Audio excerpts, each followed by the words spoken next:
जब नगरों की आबादी में तेजी से वृद्धि होता है तो अर्बनाइजेशन, ठीक है। नहीं कहते कि इस शहर में बहुत तेजी से अर्बनाइजेशन हो रहा है, इसका मतलब कि इस शहर की आबादी क्या हो रही है, तेजी से बढ़ती जा रही है। आगे जब ज्योग्राफी पढ़ोगे तो बहुत मजेदार एक तुम्हें मिलेगा, एक कॉन्सेप्ट मिलेगा, पुश फैक्टर और पुल फैक्टर। पुश का मतलब होता है धक्का देना, पुल का मतलब होता है खींचना। भारत में जो ट्रेंड हो रहा है नगरीकरण का, यानी नगरों में आबादी के बढ़ने का, वह तुम्हारा पुश फैक्टर काम करता है।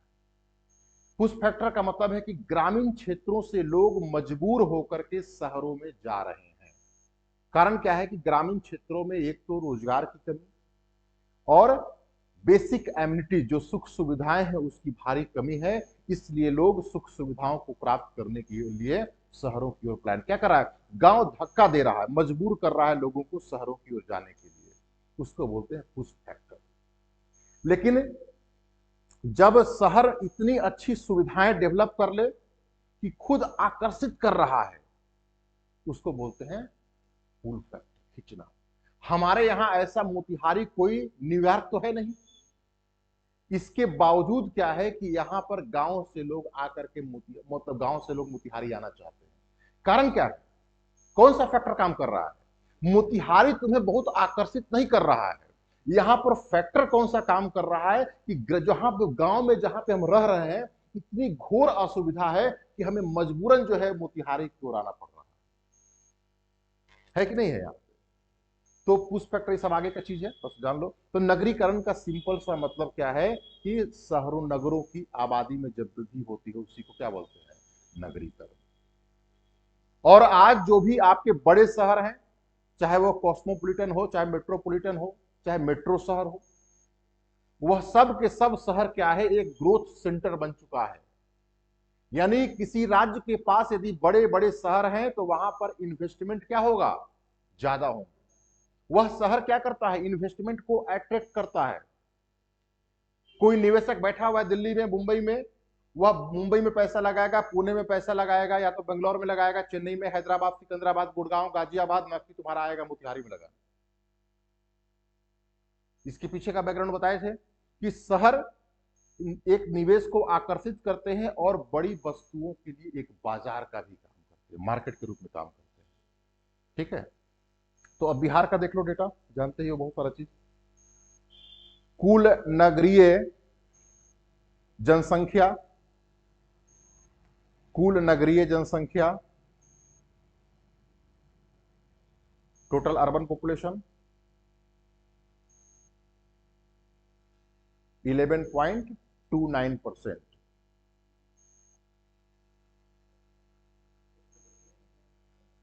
हाँ, 11.29%।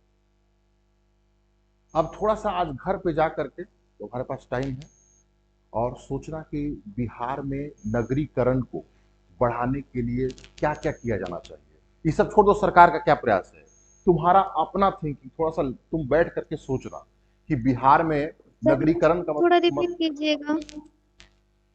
क्या, एक बार सर फिर से कुल बोलो। कुल सर कुल नागरिकरण में कितना प्रतिशत बताएं, इलेवन इसको पॉइंट टू रिपीट नाइन कीजिए। परसेंट 11.29%। इतने लोग क्या है बिहार में शहरों में रहते हैं, ठीक है। थोड़ा सा जाके घर पे सोचना कि बिहार में शहरीकरण यानी नगरीकरण को बढ़ाने के लिए क्या क्या किया जाना चाहिए। अभी से ही थोड़ा थोड़ा सोचने का प्रयास करो कि और क्या किया जाना चाहिए, ताकि ग्रामीण क्षेत्र, देखो क्या है, थोड़ा सा कॉन्सेप्ट समझना। अब हमारी मजबूरी हो चुकी है कि हमें गांव से लोगों को निकालना पड़ेगा। कारण क्या है कि गांव में इतनी आबादी ज्यादा हो चुकी है, रोजगार है नहीं। गांव के लोगों का मुख्य पेशा क्या होता है, कृषि होता है। और एग्रीकल्चर में अब इतनी क्षमता नहीं रही कि वह गांव में सारे रहने वाले लोगों को क्या कर सके, रोजगार दे सके। ऐसे ही क्या है, पूरे भारत के ग्रामीण क्षेत्रों में बेरोजगारी का एक प्रकार होता है डिसगाइज अनएम्प्लॉयमेंट, छिपी हुई बेरोजगारी। छिपी हुई बेरोजगारी का मतलब कि जितने लोगों की जरूरत है उससे अधिक लोग काम कर रहे हैं। मान लो किसी के पास 2 एकड़ जमीन है, अब 2 एकड़ जमीन है तो उसमें 2 लोग मिल करके आराम से खेती कर सकते थे, लेकिन पता चल रहा है कि उसमें 5 लोग लगे हुए हैं। तुम्हें दिखाई तो पड़ रहा है कि अच्छा 5 लोग खेती में काम कर रहे हैं, तो अब जरा सोच के देखो कि 2 एकड़ में 2 लोग जब काम कर रहे हैं, तो मान लो कि 5 क्विंटल हो रहा है अनाज, तो 5 लोग लग जाएंगे तो क्या 25 क्विंटल हो जाएगा? नहीं हो जाएगा। अब ये 3 एक्स्ट्रा क्यों लोग लगे हुए हैं? क्योंकि उनके पास कोई और विकल्प नहीं है, इसी कारण से वो भी क्या है, उसी खेत में लगे हुए हैं। जब आवश्यकता से अधिक लोग किसी क्षेत्र में लगे होते हैं, हमें काम करते हुए दिखाई तो पड़ते हैं, लेकिन उनकी उत्पादकता, उनकी प्रोडक्टिविटी क्या होती है? 0 होती है।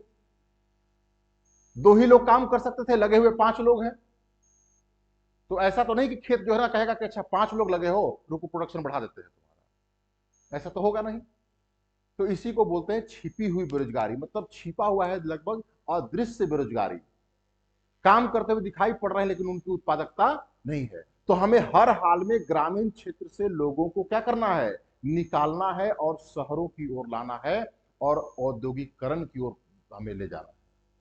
इसीलिए आप देखेंगे चाहे कोई भी राज्य हो, वह अधिक से अधिक औद्योगिकरण पर बल दे रहा है, इंडस्ट्रियलाइजेशन बल दे रहा है।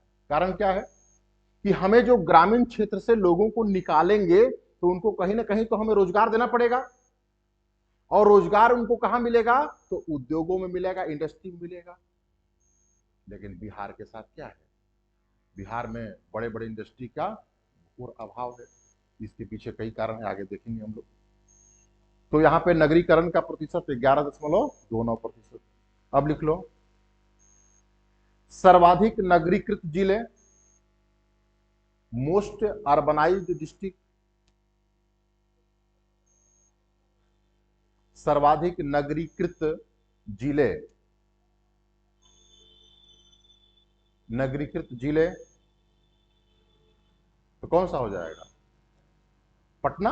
अरे कॉमन सेंस लगा लेना कि पटना बड़ा शहर है, पटना एक जिला भी तो है ना।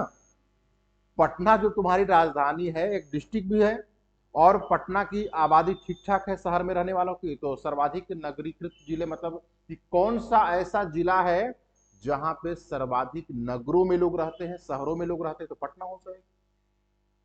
ठीक है, तो पटना 3 आंकड़े उसमें लिख लीजिए। पटना के बाद मुंगेर, मुंगेर के बाद भागलपुर।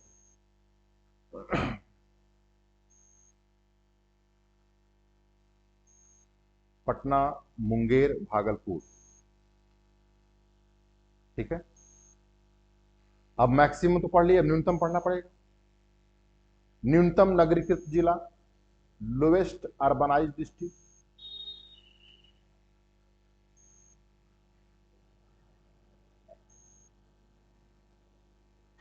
ठीक है।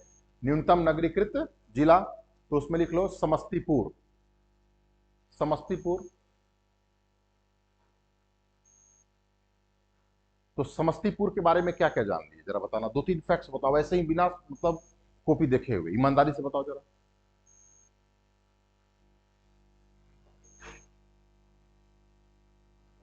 कॉपी नहीं देखना है, ऐसे ही बताओ जो अभी तक पढ़े हो, कम से कम समस्तीपुर को विजुलाइज करो।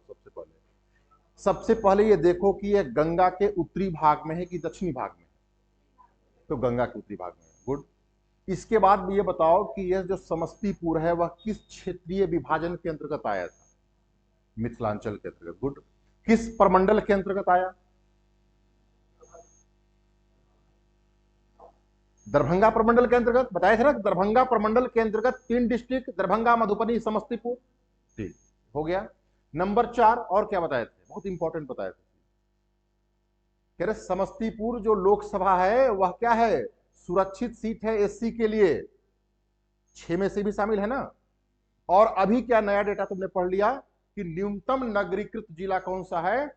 समस्तीपुर। यानी समस्तीपुर बिहार का एक ऐसा जिला है जहां पर सबसे कम लोग शहरों में रहते हैं। यानी समस्तीपुर जो हेडक्वार्टर देखोगे ना शहर, वह बहुत छोटा सा है। एक फ्लाईओवर बना हुआ है, इधर से पार कर जाओगे, इधर गांव में चले जाओगे, ऐसा है। ठीक है, तो ये समस्तीपुर तुम्हारा है। समस्तीपुर की बाउंड्री क्या गंगा से मिलती है, नहीं मिलती है? मिलती है। ये सब घर पे जाकर के क्या करना है, तुम्हें देखना है। और समस्तीपुर से एक और नया फैक्ट्स बता दे रहे हैं लास्ट। बिहार में एक तुम्हारा सेंट्रल एग्रीकल्चर यूनिवर्सिटी है, केंद्रीय कृषि विश्वविद्यालय। वह कहां पे है? पूसा में। यानी पूसा बिहार के समस्तीपुर जिला में है, और वर्तमान में वहां पे थोड़ा सा उसका हल्का सा इतिहास जान लो। अंग्रेजों ने वहां पर एक एग्रीकल्चर जो है रिसर्च सेंटर बनाया, ठीक है। और एग्रीकल्चर रिसर्च सेंटर जब 1937-38 में भूकंप आया तो पूरी तरीके से वो समाप्त हो गया। फिर अंग्रेजों ने क्या किया कि इसी सेंटर को उठा करके दिल्ली लेके चले गए। दिल्ली में जाओगे तो करोल बाग के पास एक पूसा रोड तुम्हें मिलेगा, समझ लेना ये बिहार के पूसा के नाम पर ये पूसा रोड है। और वहीं पर बनाया गया है ICAR, Indian council of agriculture research. जब देश आजाद हुआ और बिहार एक राज्य के रूप में सामने आया तो वहां पर एक एग्रीकल्चर यूनिवर्सिटी राज्य ने बनाया, और उसका नाम था राजेंद्र एग्रीकल्चर यूनिवर्सिटी। जब एनडीए की सरकार आई, यानी नरेंद्र मोदी की सरकार आई, तो उन्होंने प्रॉमिस किया था कि उस स्टेट एग्रीकल्चर यूनिवर्सिटी को सेंट्रल एग्रीकल्चर यूनिवर्सिटी बनाएंगे। उसी प्रॉमिस को फुलफिल करते हुए भारत सरकार ने वहां पर इस राज्य विश्वविद्यालय को केंद्रीय विश्वविद्यालय बना दिया।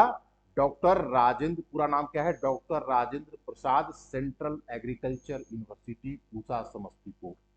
क्वेश्चन कैसे पूछेगा, कहेगा कि इनमें से बिहार के किस जिले में, इन विच डिस्ट्रिक्ट ऑफ बिहार, एक केंद्रीय कृषि विश्वविद्यालय स्थापित किया गया है। तो वह कौन सा डिस्ट्रिक्ट हो जाएगा, समस्तीपुर डिस्ट्रिक्ट हो जाएगा, ठीक है। और बहुत सारे जो तुम पिपरा कोठी वगैरह में देख रहे हो कॉलेज, सब उसी के तहत क्या है, एफिलिएटेड। लेकिन मेन जो तुम्हारा यूनिवर्सिटी कहां पे है, वह पूसा समस्तीपुर में है। और हमेशा ध्यान रखना एक और चीज, कि जब भी एग्रीकल्चर यूनिवर्सिटी होगा, नाम क्या है, doctor Rajendra Prasad central agriculture university, यानी केंद्रीय कृषि विश्वविद्यालय है। अभी इंटरव्यू में पूछा था, इंटरव्यू में 64th वाले इंटरव्यू में कहा था, बताओ कि नालंदा यूनिवर्सिटी को कौन सा मंत्रालय कंट्रोल करता है, यही क्वेश्चन। तो सामान्यतः ध्यान रखना, यहां पे ये जानकारी के लिए बता दे रहा हूं। जब भी कोई सामान्य सा केंद्रीय विश्वविद्यालय होगा जो स्पेशलिस्ट नहीं होगा, जैसे नाम क्या है, महात्मा गांधी केंद्रीय विश्वविद्यालय, कोई सब्जेक्ट है, नाम आ रहा है, नहीं आ रहा है, क्या है, महात्मा गांधी के नाम पर है, एक सेंट्रल यूनिवर्सिटी है महात्मा गांधी सेंट्रल यूनिवर्सिटी, या इसके बाद दक्षिण बिहार में central university of south Bihar. तो जब भी कोई सामान्य सा केंद्रीय विश्वविद्यालय होगा जहां पर सभी विषयों की पढ़ाई होती हो, वह भारत सरकार के शिक्षा मंत्रालय के अंतर्गत, जिसका पूर्व में नाम मानव संसाधन मंत्रालय था, उसके तहत काम करता है, ठीक है। पहले नाम क्या था, मानव संसाधन मंत्रालय, अब शिक्षा मंत्रालय हो गया है। मंत्री कौन है अभी, श्री धर्मेंद्र प्रधान, भारत सरकार के शिक्षा मंत्री है, ठीक है। तो ये सामान्य केंद्रीय विश्वविद्यालय की विशेषता होती है। नाम क्या हो गया, doctor Rajendra Prasad central agriculture university. इसका मतलब कि इसमें सिर्फ और सिर्फ एग्रीकल्चर के सभी ब्रांचों की पढ़ाई होगी। तो यह कौन कंट्रोल करेगा, कृषि एवं किसान कल्याण मंत्रालय, ये शिक्षा मंत्रालय कंट्रोल नहीं करता है।